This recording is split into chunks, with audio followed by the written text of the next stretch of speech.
പെട്ടെന്ന് ഇസ്രയേലിന്റെ ഹെഡ്ക്വാർട്ടേഴ്സ് ഇറാഖിലുള്ള ഇസ്രയേലിന്റെ ഹെഡ്ക്വാർട്ടേഴ്സിൽ ആക്രമണം നടത്തുന്നു.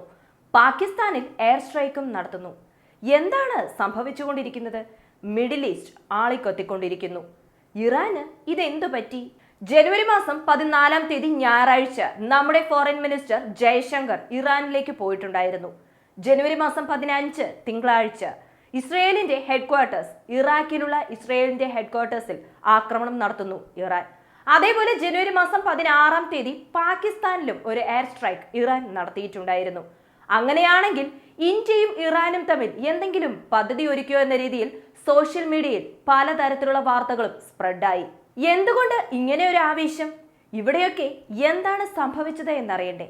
എല്ലാം ഈ ഒരു വീഡിയോയിലൂടെ അറിയാൻ പോകുന്നു. വീഡിയോയിലേക്ക് പോകുന്നതിന് മുമ്പ് ഇതുവരെ ചാനൽ സബ്സ്ക്രൈബ് ചെയ്തില്ല എന്നുണ്ടെങ്കിൽ ചാനൽ ഒന്ന് സബ്സ്ക്രൈബ് ചെയ്യുക. വോയിസ് ഓഫ് വിക്കിയിലേക്ക് എല്ലാവർക്കും സ്വാഗതം. ജയ്ഷ് അൽ അദൽ എന്ന ഒരു തീവ്രവാദ സംഘടന, ഈ ഒരു തീവ്രവാദ സംഘടന എവിടെ നിന്നുമാണ് പ്രവർത്തിക്കുന്നത് എന്ന് ചോദിക്കുകയാണെന്നുണ്ടെങ്കിൽ ഇറാനും പാകിസ്ഥാനും തമ്മിലുള്ള ഒരു ബോർഡർ ഉണ്ടല്ലോ, ആ ബോർഡർ അതായത് ബലൂചിസ്ഥാൻ പ്രവിശ്യ, ഇവിടെയാണ് ഈ സംഘടന പ്രവർത്തിച്ചുകൊണ്ടിരിക്കുന്നത്. ഈ സംഘടനയാണ് ഇറാനിൽ നടക്കുന്ന കൊലപാതകത്തിന് കാരണം. ഈ സംഘടനയാണ് ഇറാനിൽ നടക്കുന്ന സ്ഫോടനത്തിന് കാരണം. ഈ സംഘടനയാണ് ഇറാനിൽ നടക്കുന്ന അറ്റാക്കുകൾക്ക് കാരണമെന്ന് പല തവണയായി ഇറാൻ കുറച്ചധികം ദിവസങ്ങളായി പറഞ്ഞുകൊണ്ടിരിക്കുന്നു. ഇറാൻ പെട്ടെന്ന് പാകിസ്ഥാനിലേക്ക് ഒരു എയർ സ്ട്രൈക്ക് നടത്തുന്നു. നിരവധി ഡ്രോണുകളും അതുപോലെ ബാലിസ്റ്റിക് മിസൈലും വിക്ഷേപിച്ചു. ഇവരുടെ മിസൈലും ഡ്രോണുകളെല്ലാം ഏകദേശം 40 കിലോമീറ്റർ പാകിസ്ഥാന്റെ ബോർഡറിൽ നിന്നും 40 കിലോമീറ്റർ ഉള്ളിലേക്ക് അയച്ചിട്ടുണ്ട്.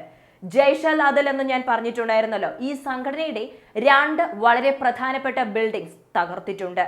അങ്ങനെ നടത്തിയ ഈ ഒരു സർജിക്കൽ എയർ സ്ട്രൈക്കിൽ എത്ര പേർ മരണപ്പെട്ടിട്ടുണ്ട് എന്നത് ഇറാൻ പുറത്തുവിട്ടിട്ടില്ല. എന്നാൽ പാകിസ്ഥാൻ പറയുന്നു 2 കുട്ടികൾ കൊല്ലപ്പെട്ടിട്ടുണ്ട് എന്ന്. മാത്രമല്ല, പാകിസ്ഥാൻ എയർ സ്പേസിൽ ഇറാൻ നുഴഞ്ഞു കയറിയത് പാകിസ്ഥാന്റെ പരമാധികാരത്തിനെതിരാണെന്നും പാകിസ്ഥാൻ പറയുന്നുണ്ട്. ഇതിന്റെ കോൺസിക്വൻസസ് ഇറാൻ അനുഭവിക്കുമെന്നും പാകിസ്ഥാൻ പറയുന്നു. ഇതോടെ നിർത്തിയില്ല. പാകിസ്ഥാൻ മറ്റൊരു കാര്യം കൂടി പറഞ്ഞിട്ടുണ്ട്. തീവ്രവാദം അത് എല്ലാ രാജ്യത്തിനുമുണ്ട്, ആ പ്രശ്നം ഞങ്ങൾക്കുമുണ്ട്. എന്നാൽ ഒറ്റയ്ക്ക് നിങ്ങൾ എടുക്കുന്ന ഈ ഒരു തീരുമാനത്തിന് ഞങ്ങൾ സപ്പോർട്ട് ചെയ്യാൻ പറ്റില്ല എന്ന് പറഞ്ഞു. പാകിസ്ഥാൻ ഈ പറഞ്ഞതിൽ നിന്നും ഒരു കാര്യം വ്യക്തമായി മനസ്സിലാക്കാം, പാകിസ്ഥാനിലും തീവ്രവാദ പ്രശ്നമുണ്ട്. ശരിക്കും പറയുകയാണെങ്കിൽ തീവ്രവാദത്തിന്റെ ഒരു ഫാക്ടറിയാണ് പാകിസ്ഥാൻ എന്ന് പറയേണ്ടി വരും. ഒരു കാലഘട്ടത്തിൽ അമേരിക്ക വളർത്തിയ പല രാജ്യങ്ങളിലേക്കും തീവ്രവാദത്തെ കയറ്റുമതി ചെയ്യുന്ന ഒരു രാജ്യമായിരുന്നു പാകിസ്ഥാൻ. അമേരിക്കയുടെ ആജ്ഞപ്രകാരം പാകിസ്ഥാൻ അവരുടെ ഗുണ്ടകളെ വളർത്തി മറ്റു രാജ്യങ്ങളിലേക്ക് തീവ്രവാദികളെ അയക്കുന്നു. പക്ഷെ ഒരു ഘട്ടം കഴിയുമ്പോൾ ഈ തീവ്രവാദികൾ അവരുടെ രാജ്യത്തെ തന്നെ പ്രശ്നമുണ്ടാക്കുമെന്ന് പാകിസ്ഥാൻ ഒരിക്കലും വിചാരിച്ചിട്ടുണ്ടായിരുന്നില്ല. ഇപ്പോൾ പാകിസ്ഥാൻ അയ്യോ അമ്മ എന്ന് വിളിച്ചാലും അവിടെയുള്ള തീവ്രവാദ സംഘടനകൾ പാകിസ്ഥാന് വിനയായി മാറിയിരിക്കുന്നു എന്ന് പറയുന്നു. അവിടെയുള്ള സാധാരണ ജനങ്ങളുടെ ജീവിതം അവതാളത്തിലായിട്ടുണ്ട്. മാത്രമല്ല, പല കോണുകളിൽ നിന്നും പല തരത്തിലുള്ള പോരാട്ടങ്ങൾ നടക്കുന്നു. വലിയ രീതിയിലുള്ള രാഷ്ട്രീയ പ്രക്ഷോഭമൊക്കെയും ഉണ്ടാക്കുന്നുണ്ട്. ഇപ്പോഴും അവിടെ സ്ഥിരമായ ഒരു പ്രൈം മിനിസ്റ്റർ ഇല്ല. ആക്ടിംഗ് പ്രൈം മിനിസ്റ്റർ എന്നും പറഞ്ഞ് ഒരാളെ വെച്ചിട്ടുണ്ട്. ഇപ്പോഴും അവിടെയുള്ള ജനങ്ങൾക്ക് ആരാണ് അവിടെ ഭരണം നടത്തുന്നത് എന്നത് ഒരു ആശയക്കുഴപ്പം തന്നെയാണ്. മിലിറ്ററി ആണോ അവിടുത്തെ ഭരണം നിയന്ത്രിക്കുന്നത്, അതോ രാഷ്ട്രീയമാണോ അവിടുത്തെ ഭരണം നിയന്ത്രിക്കുന്നത്? ഇനി അഥവാ രാഷ്ട്രീയക്കാരെ തന്നെ നിയന്ത്രിക്കുന്നത് ഈ മിലിറ്ററി ആണോ? ഇങ്ങനെ പലതരത്തിലുള്ള കൺഫ്യൂഷൻസ് ഇപ്പോഴും പാകിസ്ഥാനിലുണ്ട്. നവാസ് ഷെരീഫിനെ വീണ്ടും പാകിസ്ഥാനിലേക്ക് വിളിച്ചിരുന്നു. അദ്ദേഹത്തിനെതിരെ പലതരത്തിലുള്ള കേസും ഫയൽ ചെയ്തിട്ടുണ്ടായിരുന്നു. അങ്ങനെ കേസ് ഫയൽ ചെയ്തതിനു ശേഷമാണ് അദ്ദേഹം പല രാജ്യങ്ങളിലേക്കും, ലണ്ടൻ ഉൾപ്പെടെ പല രാജ്യങ്ങളിലേക്കും മാറിയത്. നവാസ് ഷെരീഫിന്റെ സഹോദരനായ ഷഹബാസ് ഷെരീഫ് അദ്ദേഹത്തിന്റെ സഹോദരനെ വിളിച്ച് എനിക്കിനി ഇവിടെ തുടരാൻ പറ്റില്ല, പാകിസ്ഥാനെ എനിക്ക് ലീഡ് ചെയ്യാൻ ബുദ്ധിമുട്ടുണ്ട്, ഇനി നിങ്ങൾ തന്നെ പാകിസ്ഥാനെ നോക്കിയാൽ മതിയെന്നും പറഞ്ഞ് നവാസ് ഷെരീഫിനെ പാകിസ്ഥാനിലേക്ക് വീണ്ടും വിളിച്ചു. അങ്ങനെ നവാസ് ഷെരീഫ് വീണ്ടും പാകിസ്ഥാനിലെത്തി. ഇനി അഥവാ പാകിസ്ഥാൻ ഇലക്ഷനിൽ വീണ്ടും നവാസ് ഷെരീഫ് മത്സരിക്കുകയാണെങ്കിൽ അദ്ദേഹത്തിന്റെ പഴയ കേസുകളൊക്കെ വെച്ച് വീണ്ടും ശിക്ഷ വിധിക്കാൻ സാധ്യതയുണ്ട് എന്നും പറയുന്നുണ്ട്. ഇമ്രാൻഖാൻ, പുതിയ പാകിസ്ഥാനെ ഞാൻ രൂപീകരിക്കുമെന്ന് പറഞ്ഞ ഇമ്രാൻഖാനെ അവിടെയുള്ള പോലീസ് ഓഫീസേഴ്സും മിലിറ്ററി സോൾജിയേഴ്സും തടങ്കലിലാക്കിയിരിക്കുകയാണ്. സോ ഇത്തവണ അദ്ദേഹം ഇലക്ഷൻ കാൻഡിഡേറ്റ് ആയില്ല. 2024 പാകിസ്ഥാനിലും ഇലക്ഷൻ ഉണ്ട് എന്നതും ശ്രദ്ധേയമാണ്. ഇതിനു മധ്യേയാണ് ഇറാൻ പാകിസ്ഥാനിൽ ഇങ്ങനെയൊരു എയർ സ്ട്രൈക്ക് നടത്തിയിരിക്കുന്നത്. ഇതിലും പ്രധാനപ്പെട്ട ഒരു കാര്യം എന്താണെന്ന് വെച്ചാൽ ഇറാൻ പാകിസ്ഥാനിനെതിരെ നടത്തിയ ഈ ഒരു ആക്രമണം ഇറാനും ഇന്ത്യയും ചേർന്ന് പ്ലാൻ ചെയ്തതാണെന്നും പറഞ്ഞ് പാകിസ്ഥാനിലെ പല മീഡിയാസും പുറത്തുവിട്ടു. അവിടെയുള്ള സോഷ്യൽ മീഡിയ മുഴുവൻ നിരവധി ബ്ലോഗേഴ്സ് അതുപോലെ പാകിസ്ഥാൻ അനുകൂലികളെല്ലാം ഈ രീതിയിൽ സംസാരിക്കാൻ തുടങ്ങി. ഇന്ത്യ ഇറാനുമായി ചേർന്ന് ഇങ്ങനെ ഒരു പ്രവൃത്തി ചെയ്യുമോ എന്ന് നോക്കിയാൽ ഈ ജയ്ഷ് അൽ അദൽ എന്ന് പറയുന്ന ഈ ഒരു സംഘടനയും ഇന്ത്യയും തമ്മിൽ യാതൊരു കണക്ഷനുമില്ല. പ്രധാനമായും എടുത്തു പറയണമെങ്കിൽ ഈ ഒരു സംഘടന കാരണം ഇന്ത്യക്ക് നേരിട്ട് യാതൊരു ബാധിപ്പുകളും ഇതുവരെ ഉണ്ടായിട്ടില്ല എന്ന് തന്നെ പറയാം. ഈ ജയ്ഷ് അൽ അദൽ എന്ന ഈ ഒരു സംഘടന ഇറാനുമായി ബോർഡർ ക്രോസ് യുദ്ധത്തിൽ ഉണ്ടായിരുന്നു എന്നതും ശ്രദ്ധേയമാണ്. ഇത് ഇറാനും അറിയാം. ഇവിടെ ഏകദേശം ഇറാനും പാകിസ്ഥാനും തമ്മിൽ അവരുടെ അതിർത്തി പങ്കിടുന്നത് ഏകദേശം 959 കിലോമീറ്റർ ആണ്. ഈ അതിർത്തി ഭാഗത്താണ് സിസ്താൻ ബലൂചിസ്ഥാൻ എന്ന രണ്ട് പ്രവിശ്യയുള്ളത്. ഈ രണ്ട് പ്രവിശ്യയും പാകിസ്ഥാന് വളരെ പ്രധാനപ്പെട്ടതാണ്. ഈ സിസ്താൻ ബലൂചിസ്ഥാൻ പ്രവിശ്യയിൽ നിന്നുമാണ് ഇറാനിലേക്ക് നുഴഞ്ഞു കയറി തീവ്രവാദികൾ ആക്രമണം നടത്തിയിരുന്നതും. ഇറാൻ ഇതിന് മറുപടിയായി എന്താണ് ചെയ്തതെന്ന് വെച്ചാൽ അവരുടെ ഇറാന്റെ പോലീസ് ഓഫീസേഴ്സിനെയും സൈനികരെയും ഈ സിസ്താൻ ബലൂചിസ്ഥാൻ പ്രവിശ്യയിലേക്ക് അയച്ച് വീണ്ടും കുറച്ച് ആക്രമണങ്ങളും ചെറിയ ചെറിയ പ്രശ്നങ്ങളും ഉണ്ടാക്കിക്കൊണ്ടിരുന്നു. അവസാനമായി 2023 ഡിസംബർ മാസം ഈ സിസ്താൻ ബലൂചിസ്ഥാൻ തീവ്രവാദികൾ എന്താണ് ചെയ്തതെന്ന് വെച്ചാൽ ഇറാനിലേക്ക് നുഴഞ്ഞു കയറി അവിടെയുള്ള പോലീസ് സ്റ്റേഷനിൽ കയറി ആക്രമണം നടത്തുന്നു. അങ്ങനെ പോലീസ് ഓഫീസേഴ്സ് മരണപ്പെട്ടു. ഏകദേശം 11 പോലീസ് ഓഫീസേഴ്സ് മരണപ്പെട്ടു എന്നൊരു വിവരം പുറത്തു വന്നിട്ടുണ്ടായിരുന്നു. അപ്പോൾ തന്നെ ഇറാൻ പാകിസ്ഥാൻ തീവ്രവാദികളുടെ ഈ ഒരു പ്രവൃത്തിക്ക് തീർച്ചയായും തിരിച്ചടി കൊടുക്കുമെന്ന് പറഞ്ഞത് മാത്രമല്ലാതെ ബാങ്ഷോർ എന്ന ഒരു ഭാഗത്ത് ഇറാന്റെ ആക്രമണവും ഉണ്ടായിരുന്നു. ഇറാന്റെ തിരിച്ചടി അതോടെ അവസാനിച്ചില്ല.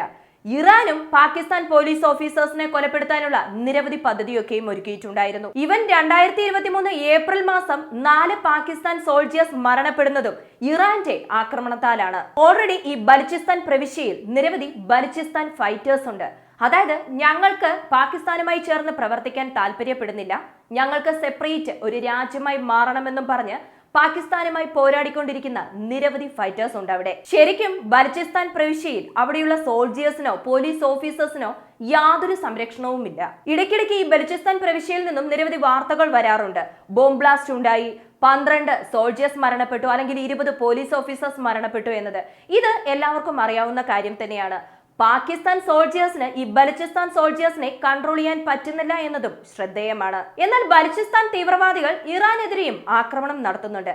ഇത് ഷിയ സണ്ണി ആക്രമണമായും കണക്കാക്കപ്പെടുന്നു. കാരണം ജയ്ഷ് അൽ അദൽ എന്ന സംഘടനയിലുള്ളവർ സണ്ണി ഗ്രൂപ്പിൽപ്പെട്ടവരാണ്. എന്നാൽ ഇറാൻ ആണെങ്കിൽ ഷിയ ഗ്രൂപ്പിൽപ്പെട്ടവരും. സണ്ണി ഗ്രൂപ്പിനെതിരെ ഷിയ ഗ്രൂപ്പ് ആക്രമണം നടത്തി നോക്കൂ എന്നും പറഞ്ഞ് ഇതൊരു ഷിയ സണ്ണി ആക്രമണമായി മാറ്റാനും ശ്രമിക്കുന്നുണ്ട്. സൗദി അറേബ്യയ്ക്കും ഇറാനും തമ്മിൽ പല പ്രശ്നങ്ങളും ഉണ്ടായിരുന്നു. അതാണ് ഷിയ സണ്ണി പ്രശ്നത്തിലെ വളരെ പ്രധാനപ്പെട്ട പ്രശ്നമായി ആഗോളതലത്തിൽ ചർച്ച ചെയ്യപ്പെട്ടത്. അതിനുശേഷം 4-5 മാസങ്ങൾക്ക് മുൻപാണ് ചൈന ഈ രണ്ട് രാജ്യങ്ങളും തമ്മിൽ, സൗദി അറേബ്യയും ഇറാനുമായും ഒരു സമാധാന ചർച്ച നടത്തി. രണ്ട് രാജ്യങ്ങളും തമ്മിൽ ഒരു പ്രശ്നവുമില്ല, ഇനി സമാധാനമായി മുന്നോട്ട് പോകുക എന്നും പറഞ്ഞ് ഒരു ഒത്തുതീർപ്പാക്കി വിട്ടിരുന്നത്. ഇപ്പോൾ സണ്ണി ഗ്രൂപ്പ് ഏറ്റവും കൂടുതൽ അധികമായിട്ടുള്ളത് പാകിസ്ഥാനിലാണ്. അത് തന്നെയാണ് പാകിസ്ഥാന്റെ പ്രധാന പ്രശ്നവും. ഇറാനെ സംബന്ധിച്ച് നോക്കുകയാണെങ്കിൽ ഇറാൻ ചെയ്തത് ശരിയായ കാര്യമാണ്. എന്നാൽ ഇന്ത്യക്ക് ഇതിൽ എന്തെങ്കിലും പങ്കുണ്ടോ എന്ന് ചോദിക്കുകയാണെങ്കിൽ തീർച്ചയായും യാതൊരു പങ്കുമില്ല. കാരണം ഓൾറെഡി ഇറാനും പാകിസ്ഥാനും തമ്മിൽ അവരുടെ അതിർത്തി ഭാഗത്ത് ഏകദേശം 959 കിലോമീറ്റർ അതിർത്തി പങ്കിടുന്നു എന്ന് പറഞ്ഞല്ലോ. ഇവിടെ നേരത്തെ തന്നെ പ്രശ്നമുണ്ടായിരുന്നു. അതിന്റെ ബാക്കിയായിട്ടാണ് ഈ ഒരു ആക്രമണം നടത്തിയിരിക്കുന്നത്. ഏകദേശം ജനുവരി മാസം 15-ാം തീയതി തിങ്കളാഴ്ച ആ ദിവസത്തിൽ ഇറാൻ ആക്രമണം നടത്തിയിരുന്നല്ലോ. ഇറാഖിലെ ഇസ്രയേലിന്റെ ഹെഡ്ക്വാർട്ടേഴ്സിൽ ആക്രമണം നടത്തിയെന്നൊരു വാർത്ത ഇറാൻ പുറത്തുവിട്ടിട്ടുണ്ടായിരുന്നല്ലോ.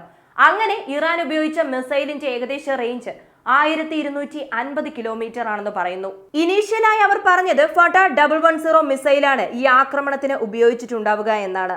അതിനുശേഷമാണ് പറയുന്നത് ഖൈബർ ഷെഖാൻ എന്ന ഒരു പുതിയ മിസൈലാണ് ഈ ആക്രമണത്തിന് ഉപയോഗിക്കപ്പെട്ടത്. അങ്ങനെ ഇറാഖ് അവരുടെ നയതന്ത്രജ്ഞരെ ഇറാനിൽ നിന്നും അവരുടെ രാജ്യത്തേക്ക് തന്നെ തിരിച്ചു വിളിച്ചു. ഇത് വെറും ഇറാൻ ഇറാഖ് പ്രശ്നമായിട്ട് മാത്രമായിട്ടാണോ ഉള്ളത് എന്ന് ചോദിക്കുകയാണെങ്കിൽ മിഡിൽ ഈസ്റ്റ് മൊത്തം ഇതൊരു വലിയ പ്രശ്നമായി മാറിയിട്ടുണ്ട്. മാത്രമല്ല ഇറാഖിലെ ഇസ്രയേൽ ഹെഡ്ക്വാർട്ടേഴ്സിനെതിരെ ഇറാൻ ആക്രമണം നടത്തിയതും ഇന്ത്യയുടെ സഹായത്തോടെയാണോ എന്ന് ചോദിക്കുകയാണെങ്കിൽ തീർച്ചയായും അല്ല. എപ്പോഴും ഇന്ത്യ ഇറാനുമായി സപ്പോർട്ടായിട്ടാണ് ഉള്ളത്. ഇറാനും ഇന്ത്യയും തമ്മിലുള്ള ചബഹാർ തുറമുഖം, മറ്റു പല പ്രധാനപ്പെട്ട ഇൻഫ്രാസ്ട്രക്ചർ പ്രോജക്റ്റ് ആയിക്കോട്ടെ, ഇത് ഡിസ്കസ് ചെയ്യാനാണ് ജയശങ്കർ ഇറാനിലേക്ക് പോയതെന്ന് കൃത്യമായും വ്യക്തമായും ഇന്ത്യൻ ഫോറിൻ മിനിസ്ട്രി പറഞ്ഞു കഴിഞ്ഞു. ഒരു കാരണവുമില്ലാതെ പാകിസ്ഥാൻ ഇറാന്റെ പക്കൽ നിന്നും ചോദിച്ചു വാങ്ങിച്ചുകൊണ്ടിരിക്കുകയാണ്. അതിന്റെ കാരണമായി ആ ഒരു റീസൺ ഇന്ത്യ ആയിരിക്കുമെന്ന് പറഞ്ഞ് തിരിച്ചുവിടാൻ ശ്രമിച്ചപ്പോൾ ഇവിടെ സത്യങ്ങളെല്ലാം പുറത്തു വന്നു കഴിഞ്ഞു. ഇവിടെ പാകിസ്ഥാന് ഇനി ഒന്നും ചെയ്യാൻ പറ്റില്ല. ഇന്ത്യയും പാകിസ്ഥാനും തമ്മിലുള്ള പ്രശ്നത്തെക്കാൾ അധികമായിട്ടുള്ളത് പാകിസ്ഥാനും പാകിസ്ഥാന് ചുറ്റുമുള്ള രാജ്യങ്ങളുമായുള്ള പ്രശ്നം തന്നെയാണ്. ഈ ഒരു വീഡിയോയെക്കുറിച്ചുള്ള നിങ്ങളുടെ അഭിപ്രായം മറക്കാതെ കമൻറ്റായി ചേർക്കുക. വീഡിയോ ഇഷ്ടമാവുകയാണെങ്കിൽ ലൈക്ക് ചെയ്യുക, ഷെയർ ചെയ്യുക, ചാനൽ ഒന്ന് സബ്സ്ക്രൈബ് ചെയ്ത് സപ്പോർട്ട് ചെയ്യുക. വീണ്ടും അടുത്ത വീഡിയോയിൽ കാണാം. നന്ദി, നമസ്കാരം.